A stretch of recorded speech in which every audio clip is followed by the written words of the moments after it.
120 शब्द प्रति मिनट की गति से श्री स्टेनोग्राफी पर संपादकीय अभ्यास स्टार्ट होने जा रहा है। स्टार्ट होगा ठीक 2 सेकंड बाद। Yes, ready, start. 21वीं सदी में भी अगर यह सुनने को मिले कि भूख से हर मिनट 11 लोगों की मौत हो रही है तो इससे ज्यादा पीड़ादायक और क्या होगा। ऑक्सफैम ने अपनी ताजा रिपोर्ट में बताया है कि महामारी के दौर में भूख से दम तोड़ने वालों की तादाद सामान्य दिनों के मुकाबले काफी बढ़ गई है। यह ज्यादा चिंता की बात इसलिए भी है कि भूखमरी का सामना करने वालों की तादाद में 2 करोड़ से ज्यादा का इजाफा हो गया है। हो सकता है यह आंकड़ा और ज्यादा भी हो। मोटा अनुमान बताता है कि 15 करोड़ से ज्यादा लोगों भूखे पेट सो रहे हैं या कई कई दिन बिना खाए गुजार रहे हैं। यह हालत अफ्रीकी महाद्वीप के देशों से लेकर दुनिया के कई विकासशील देशों की है। पिछले 1 साल में हालात इसलिए भी ज्यादा बिगड़े क्योंकि दुनिया के लगभग सारे देश महामारी और इसके दुष्प्रभावों का सामना कर रहे हैं। जाहिर है ऐसे में सबसे ज्यादा असर उन देशों पर ही पड़ रहा है जो हर तरह से गरीबी की मार झेलने को अभिशप्त हैं। संयुक्त राष्ट्र महासचिव ने तो साल भर पहले ही अंदेशा जता दिया था कि महामारी की मार से 5 करोड़ लोग और बेहद गरीबी में चले जाएंगे। उनका यह अंदेशा आज हकीकत के रूप में सामने है। इसमें कोई संदेह नहीं कि आधी से ज्यादा दुनिया गरीबी और भूखमरी की समस्या से जूझ रही है। हालांकि महामारी से पहले भी स्थिति कम विकट नहीं थी, पर महामारी ने इसे और बदतर कर डाला। भूखमरी की समस्या उन देशों में कहीं ज्यादा विकराल है जो गृह युद्ध जैसे संकट से जूझ रहे हैं, राजनीतिक और सामाजिक संघर्षों का सामना कर रहे हैं और संयुक्त राष्ट्र व अन्य विदेशी मदद पर निर्भर हैं। पिछले 1 साल में ज्यादा मुश्किल इसलिए भी खड़ी हुई क्योंकि वैश्विक खाद्य कार्यक्रम को मदद देने वाले देश ही महामारी के संकट में फंस गए। गौरतलब है कि वैश्विक खाद्य कार्यक्रम और दूसरे राहत अभियानों के लिए अमेरिका, रूस, चीन, जर्मनी, फ्रांस जैसे धनी देश मदद देते रहे हैं, लेकिन अब इन देशों की अर्थव्यवस्था भी चरमराई पड़ी है। ऐसे में गरीबों का खाना मुहैया कराने का अभियान ठंडा पड़ गया है। पिछले साल संयुक्त राष्ट्र ने करीब 20 करोड़ लोगों को राहत पहुंचाने के लिए 35 अरब डॉलर की मांग की थी, पर मिले सिर्फ 17 अरब डॉलर ही थे। ऐसे में भूखमरी की समस्या से निपटने के लिए और मदद कौन देगा? इसका जवाब फिलहाल किसी के पास नहीं है। भूखमरी, गरीबी जैसी समस्याओं से निपटना चुनौती भरा तो जरूर है, पर असंभव नहीं।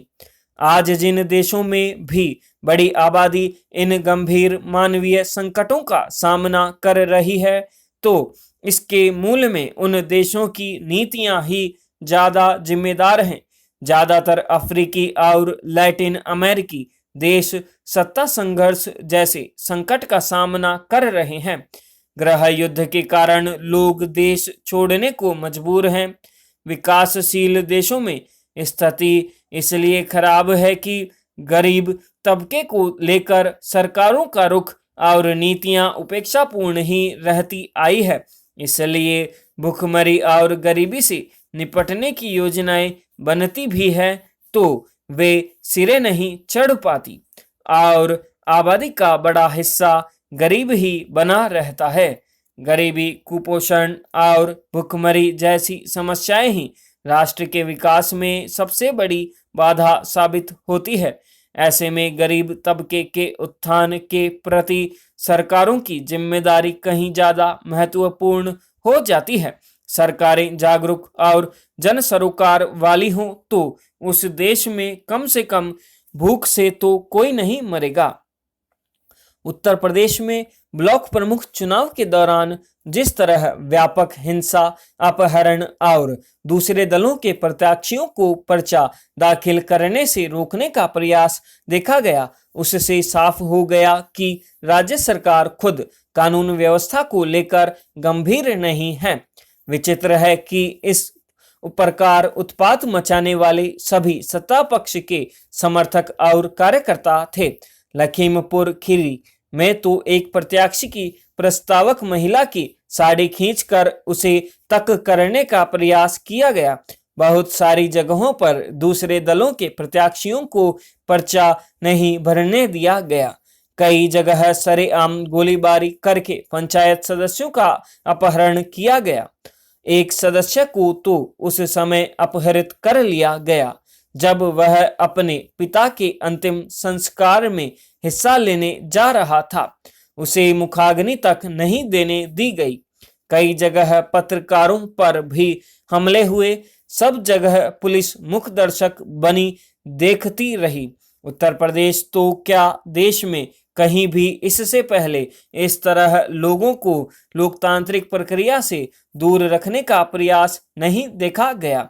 हालांकि कई जगह बड़े पैमाने पर अज्ञात लोगों के खिलाफ प्राथमिकी दर्ज की गई है और कुछ पुलिस कर्मियों के खिलाफ भी कार्रवाई हुई है, मगर इससे योगी सरकार की छवि सुधरने वाली नहीं। इससे पहले जिला पंचायत चुनावों में भी दूसरे दलों के प्रत्याशियों को नामांकन से रोका गया। लिहाजा कई सीटों पर भाजपा के उम्मीदवार निर्विरोध चुन लिए गए। ब्लॉक प्रमुख चुनाव में भी भाजपा प्रत्याशियों के बड़े पैमाने पर निर्विरोध चुने जाने की यही वजह है। उत्तर प्रदेश में भाजपा कार्यकर्ताओं की इन हरकतों की वजह से स्वाभाविक ही सवाल उठने शुरू हो गए हैं कि क्या इसी तरह वह विधानसभा चुनाव भी लड़ने की तैयारी में है। दरअसल कोरोना की दूसरी लहर के वक्त जब बड़े पैमाने पर लोग संक्रमित हो रहे हैं, तो तब वहां ग्राम पंचायत चुनाव कराए गए, जिसमें भाजपा को बड़ा नुकसान उठाना पड़ा और उसमें समाजवादी पार्टी ताकतवर होकर उभरी थी। उसे लेकर विधानसभा चुनावों की तस्वीर आंकी जाने लगी थी। उस हार को शायद योगी आदित्यनाथ पचा नहीं पाए और फिर ब्लॉक और जिला पंचायतों में इस तरह अपना दबदबा कायम करने का रास्ता अख्तियार कर लिया, मगर इससे उनका जनाधार बढ़ने के बजाय और खिसकेगा ही। जब योगी आदित्यनाथ ने प्रदेश की कमान संभाली थी तो उन्होंने दावा किया कि अपराधियों और गुंडा के लिए राज्य में कोई जगह नहीं होगी। यह बात वे पिछले 4.5 सालों में अनेक बार दोहरा चुके हैं, मगर हकीकत यह है कि उनके शासनकाल में राज्य में बलात्कार और हिंसा की जितनी घटनाएं हो चुकी है उतनी शायद पहले कभी नहीं हुई। अब साफ हो गया है कि अपराध को रोकने के बजाय विरोधियों का सफाया करने पर अधिक ध्यान केंद्रित किए हुए थे। उनकी पार्टी के सदस्य और कार्यकर्ता खुद किस कदर राज्य में उत्पात मचाते रहे और प्रशासन उन्हें संरक्षण प्रदान करता रहा, यह पिछले 2 चुनावों में साफ हो गया। दरअसल उत्तर प्रदेश में योगी आदित्यनाथ की चिंता आगामी विधानसभा चुनावों में अपने खिसकते जनाधार को लेकर है, मगर इस तरह भय पैदा करके वे अपनी ताकत कितनी बढ़ा पाएंगे शायद उन्हें भी अंदाजा नहीं होगा। अगर उनके कार्यकर्ता यही तरीका विधानसभा चुनावों में अपनाएंगे तो भयानक हिंसा की आशंका बनी रहेगी। देखना है लोगों को नामांकन से रोकने और जबरन वोट हथियाने की कोशिशों पर क्या कानूनी रुख रहता है। यह था 120 शब्द प्रति मिनट की गति से अभ्यास आपने किया सिर्फ स्टेनोग्राफी के माध्यम से। करते रहिए कोशिश कुछ कर गुजरने की। मिलते हैं नेक्स्ट डे नेक्स्ट डिक्टेशन के साथ में, तब तक के लिए जय हिंद जय भारत।